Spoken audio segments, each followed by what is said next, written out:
ผลเดี๋ยวนี้พวกเขาสายแดนจีนแล้วโบหันโบดิน แม่แล้ว อยู่นี่ในประเทศจีน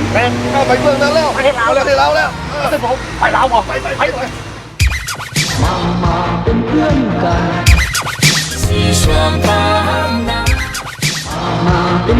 สมแพงของผมเดี๋ยวนี้ผมอยู่ประเทศลาวแล้ว โอ้เมนเนี่ยเนาะแต่ว่าเดี๋ยวนี้ต้องกลับคืนประเทศจีนก่อน ต้องไปเมืองด่านโปรตีนกันแม่ เนี่ยโอ้ดีเนาะโอ้ไปใส่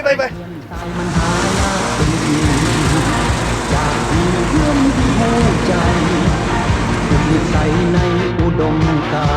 รณ์งาม สมแพงเห็นบอลนี่ด่านโปรตีนประเทศลาวแล้วปล่อยสิเมื่อบ้านแล้วบายบาย โอ้ยบ่ได้กลับมา เป็นนี่ยัง โอ้ยต้องแจ้งเอกสารก่อน อ๋อเจ้าเอกสารก่อนเนาะ แม่นแล้ว คนไปได้ไป พี่ละบอลพวกเขาต้องแจ้งเอกสารอยู่ปอนนี่ อ๋อบอลนี่เจ้าเอกสาร แม่นแล้ว เราสั้นถามภาษาจีนอยากถามว่าบอลเจ้าเอกสารอยู่ใส่พ่อจะได้ เพราะว่า边检在哪里อ๋อเปลี่ยนเขียนใจหนาหลี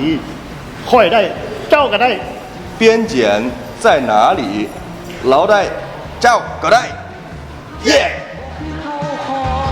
งเพชรนินทองมองเห็นค่าราคาแต่ฮักที่มีนาประเมินราคาแสนยากเป็นที